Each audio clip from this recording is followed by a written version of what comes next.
Hi, welcome to Living Well in Montana.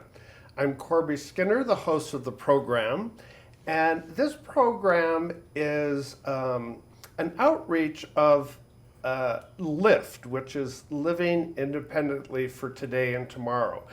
And LIFTT is an organization that serves 18 counties in southeastern Montana to help people with disabilities find ways to live better and happier in our region. We have a very big topic today that covers not only people with disabilities, but people that have found themselves in disasters. And certainly with the flooding that happened in eastern Montana recently, we're familiar with certain tragedies and disasters. So today we have two people from FEMA with us today. We have a media specialist, Tony Maines, Yes. and Mike Houston. An added caveat to this show is that Mike is deaf. So we also have someone helping sign so he can understand what my questions are. Welcome, gentlemen. Welcome to the show. What an interesting tie-in to have you here as a deaf person, also dealing with how people deal with disasters. So you are actually based in Denver? Yes, that's correct. Both of us are. Yes. Yeah. Well, welcome to Montana. Oh, it's been awesome. Thank you.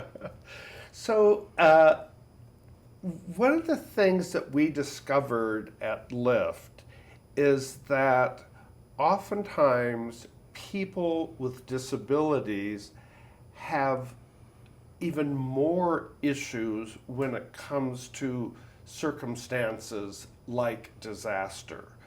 Imagine not being able to hear a siren or not being able to move out of your home quickly if you're in a wheelchair, disabled. So disasters are particularly important for people with disabilities to understand what they can do and being prepared for that. You obviously must deal with that. So my position as a disability integration specialist in Deddy State and then in disasters with disability integration advisors, it came about because of Katrina. There were in the ninth quarter, in the ninth ward and the French quarter, there were a number of senior citizens, people in wheelchairs, a lot of them drowned, and that they didn't really have a plan for them, and so Congress passed what was called the Post-Katrina Emergency Management Reform Act, which then mandated FEMA to hire a disability coordinator to advise the administrator of FEMA. And the way headquarters works, they create policy, and then we have 10 regions. We are part of Region 8, and it covers the Dakotas, Montana, Wyoming, Utah, and Colorado. We develop relationships with our states and our local jurisdictions, tribes, and community-based organizations like LIFTT. So our job is to help raise that awareness of the variety of folks, the whole community, and what their needs are. And I would think that, like myself, my parents are deaf. I had a head injury when I was 5, so I'm completely deaf, and 75 in my right ear, so legally deaf. I can still talk, which throws people off. But that being said, you're right. There are some resources I can take advantage of that my mom can't. So can I speak for her? I mean, I have my perspective, but she needs to have a voice.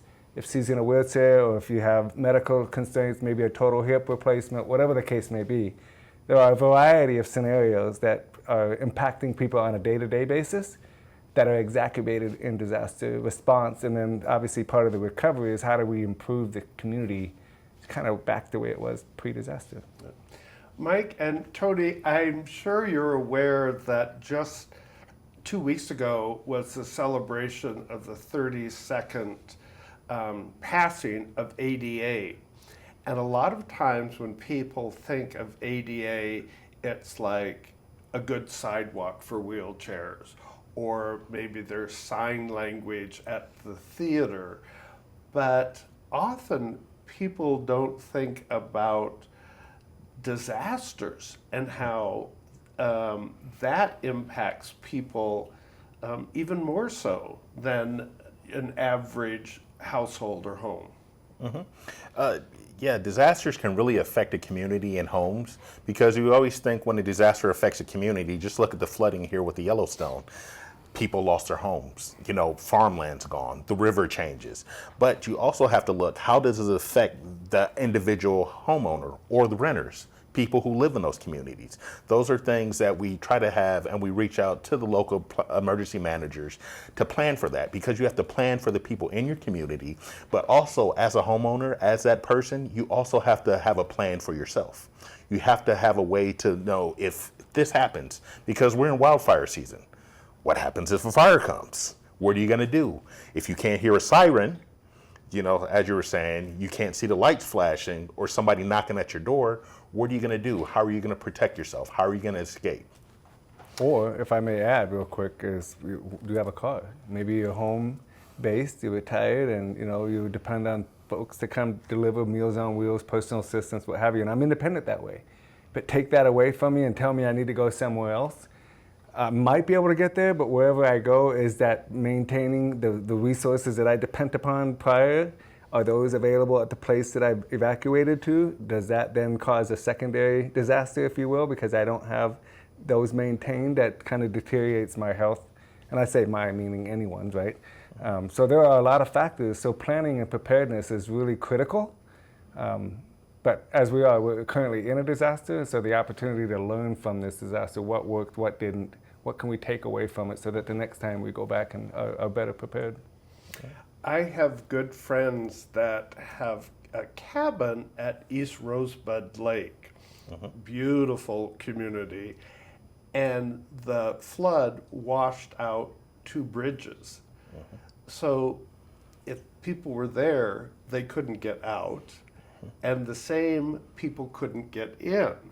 And so when electricity was down, all the freezers are going to go bad, all the food is going to go bad in bear country, as you can imagine. Right. So we don't always think of all the parts of how disasters affect us.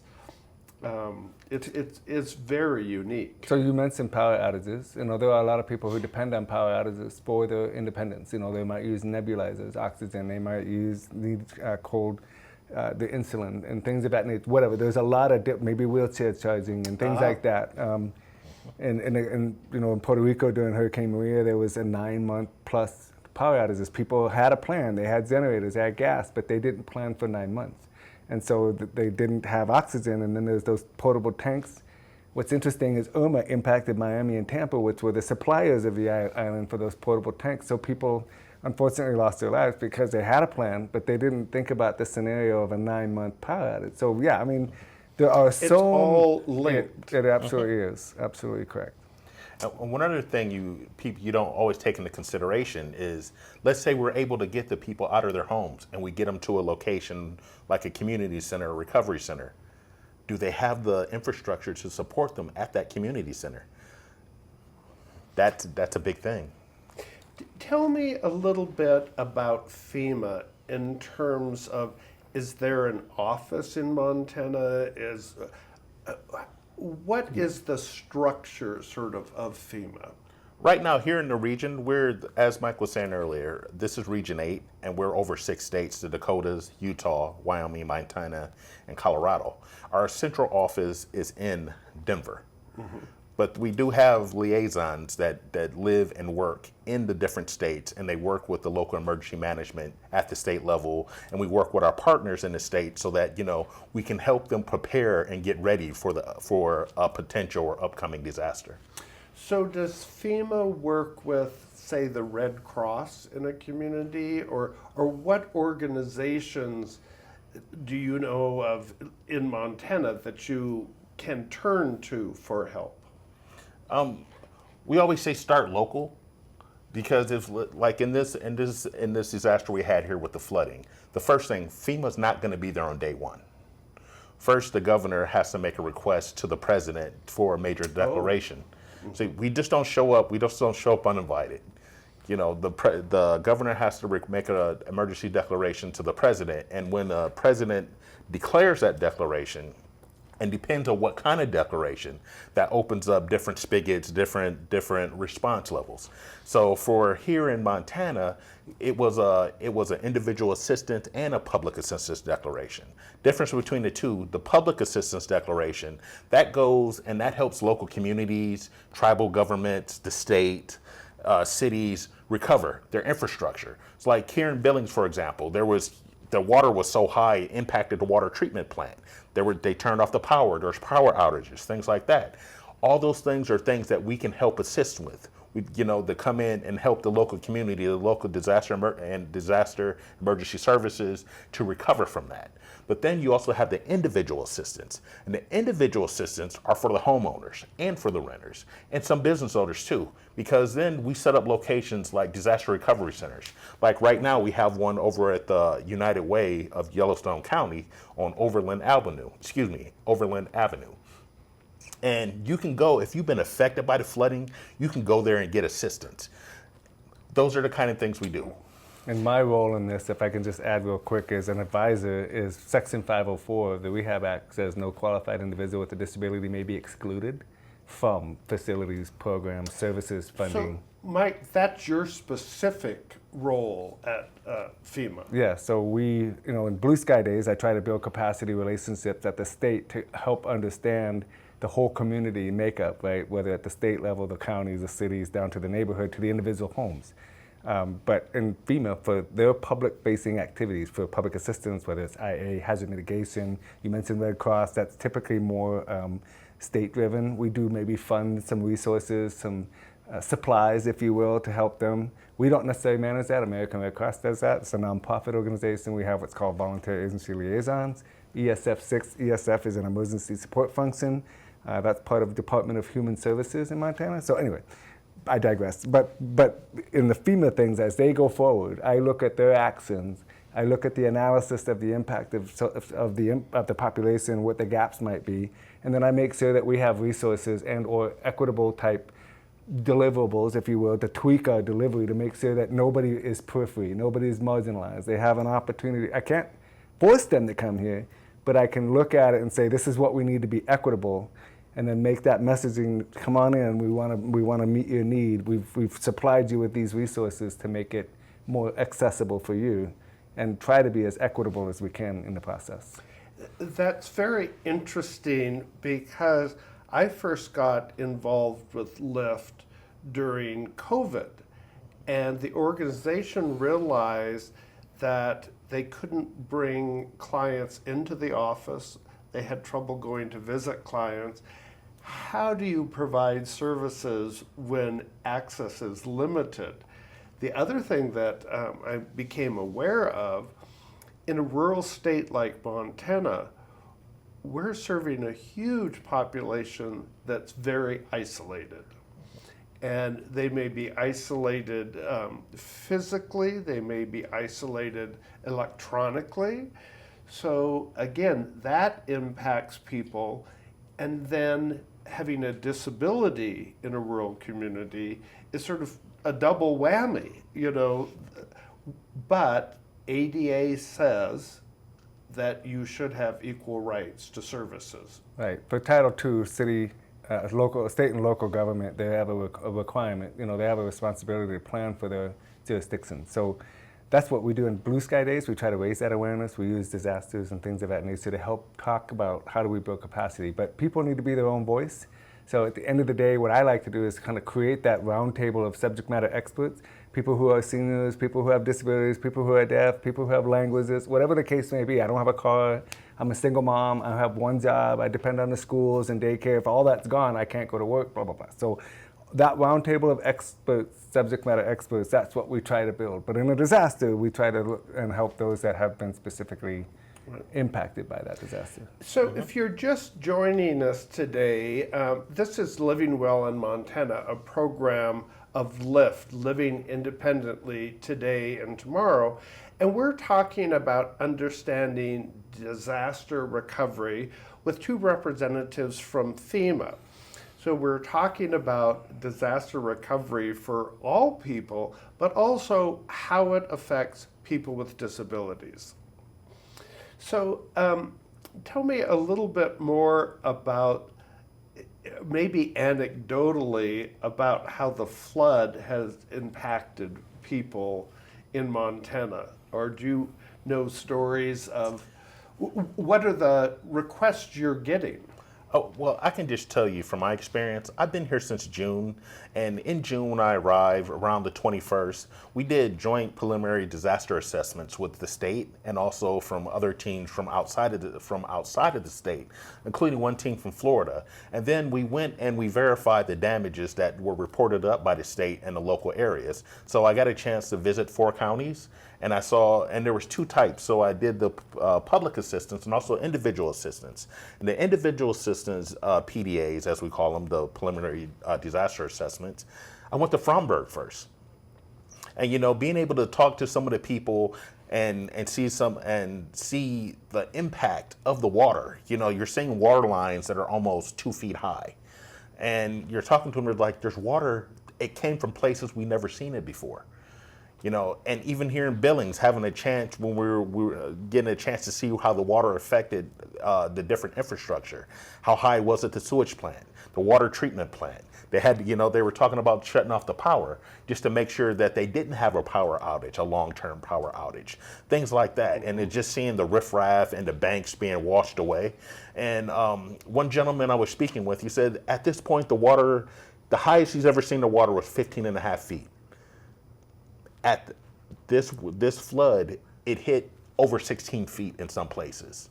So that's pretty high. So you can really see how it was affecting. And that's just the cities. But then going out to Treasure County, going out to Sweetgrass, going out to Stillwater, and seeing how the water affected the irrigation districts and some of the smaller, more rural communities.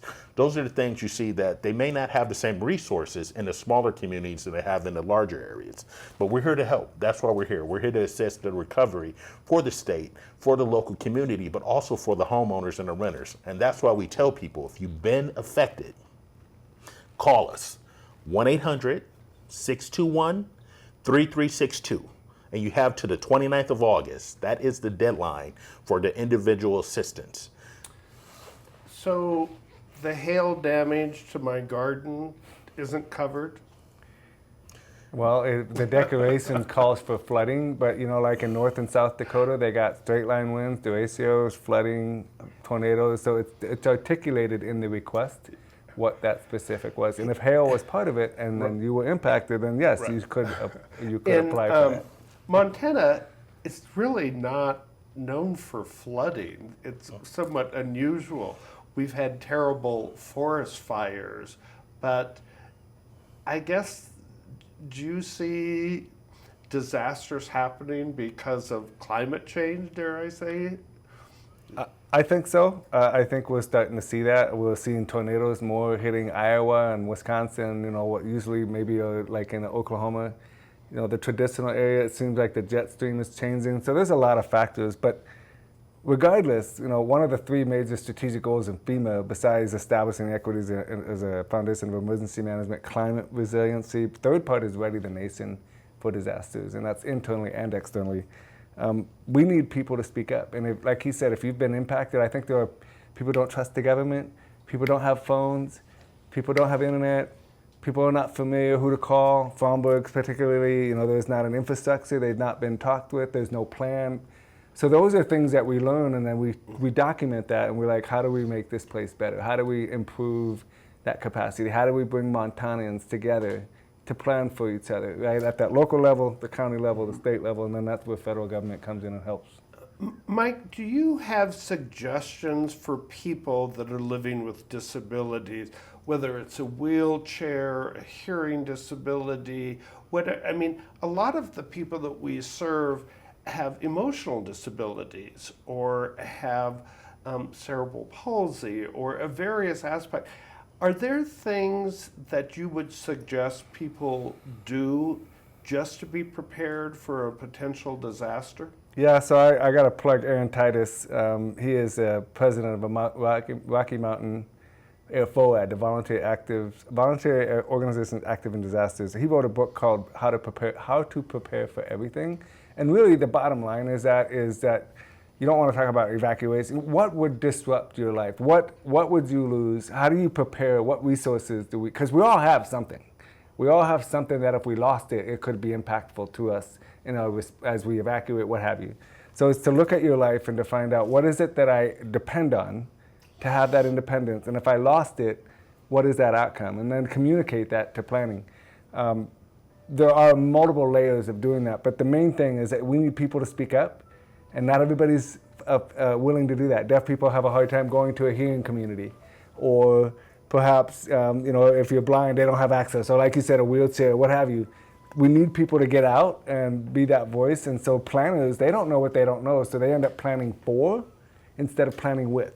Mm-hmm. And so as we get those voices to the table and get them talking about what their needs are, there are many funding streams, many planning capabilities, there's many emergency assistance compacts the states have with each other, that we can find those gaps, those resources to meet that gap, to give people a chance. But again, your voice has to be heard, and we encourage people to come out, talk to your local emergency planner, get involved, and if you've been impacted by it, please register before the registration. It's better to register and find out you don't qualify than to find out later, I should have registered and the deadline passed. Tony, tell me again about the registration and the deadlines on that. Okay, first, to register, there's a couple ways you can register. You can call our 800 number, which is 800-621-3362. And that's just FEMA, so people could find it if they could Google it and Yes. get that number? Okay. Yes, and they also, when they're online, they can go to disasterassistance.gov and register online. Mm-hmm. They can download our app, or they can come visit us in person. We have a couple registration sites. We call them disaster recovery centers. We have one at the United Way here in Yellowstone County, at the Methodist Church in Fromberg and Coburn County. We have a couple others that'll be closing, like our office in Red Lodge will be closing this weekend. It'll be closing tomorrow, actually. Mm-hmm. And those are the major ways that you can register. So the 29th of August is the deadline. So people still have a couple of weeks, and it's important to be registered in advance of that deadline. Yes, definitely. And then I also want to say, if you have registered and you got a letter from FEMA, and it's called a determination letter, and you get this letter and it may say you may not be eligible or you are eligible. If you're not, if it says, oh, you may not be eligible, but it'll tell you why, and then it may be you forgot, we need further information, we need more paper. It's not the end, because a lot of people say they got the letter, oh, I'm not eligible, they throw it away. No, call us. We can help you. We want to make sure that you get the vital assistance you need, because here's a couple things people haven't thought about. Their wells. A lot of people, the water came, it filled their wells. Their wells might have been contaminated. Their septic systems, their HVAC, the bridges, some of the roads, semi-public roads. Those are things that right now you're like, I can work through that. It's not just, oh, good, the water's gone down. Correct. I keep thinking of things like mold in homes. Yeah. Mm-hmm. Or it's a bigger picture, and it's a longer time frame when mm-hmm. disasters hit, in terms of thinking a big picture. You mentioned something, Mike, that I thought was interesting.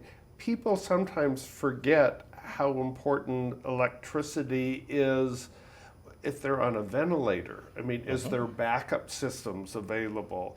Those are the kind of things that people need to be thinking about. And it may not be a disaster. It could be electricity goes out. Right. No, and again, it's all about planning. It's understanding what your gaps are, and if you have a power dependency, we do have data. We try to do that analytics and try to figure out where they are, and we try to communicate that with our state and local partners. But it really takes the people to talk about that, because they think about could we do a mitigation project funding people with generators and gas. But with the rising cost of gas, what can you afford? If it's like 3 days, great. But what if you have a 2-week power outage in the middle of winter and you can't get to the gas station? You only have 3 days supply. That's your gap, right? So that's what we need to be thinking about. And then just one more thing, circling back to him talking about the registration. In that registration, we need people to identify, do you have a disability? Because my mom, being deaf, would not say she has a disability. She thinks the rest of the world does because they can't communicate with her. But no, please let us know if you have a disability and if you need something, a sign language interpreter or text or some other accommodation that you need so that we can acquire that, because we don't know what we don't know. But we want to make sure that we're providing equal access to everyone to the programs he's talking about. Right.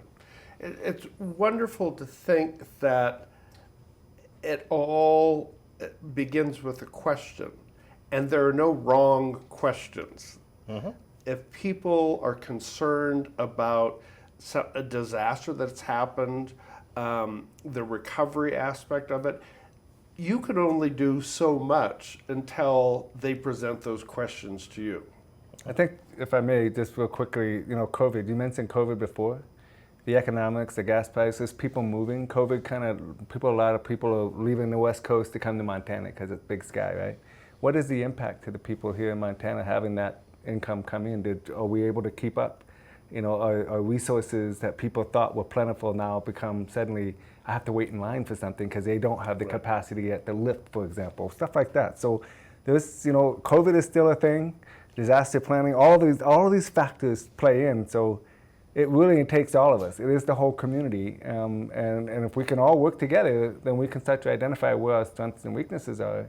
And then we can strategize in finding ways to fill those gaps, those weaknesses. So I guess what I've learned from this session today, gentlemen, is that disasters happen and you deal with them, but people need to be thoughtful in advance of that. And particularly, people with disabilities need to be aware of the circumstance they're in and how they might have to deal with a disaster. Yes, you need to be your own best advocate, and you need to have a plan.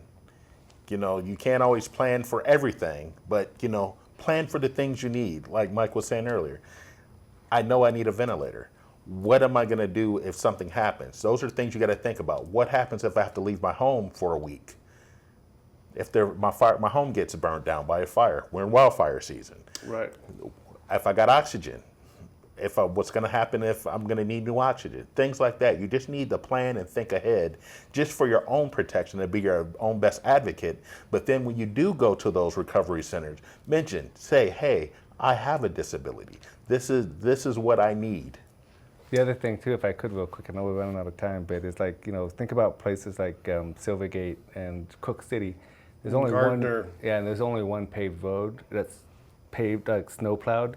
And if that road is not gonna, they're hoping to have it open again by October kind of thing, but because winter in Montana is a thing, right? So from October to April or May, if they're not able to do any construction, and there's only one paved snow plowed road into those areas, think about that long term.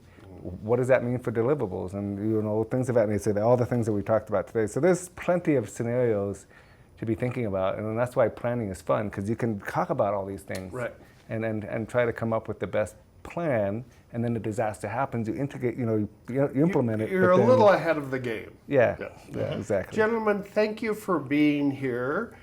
We've had representatives from FEMA today helping us understand disaster recovery.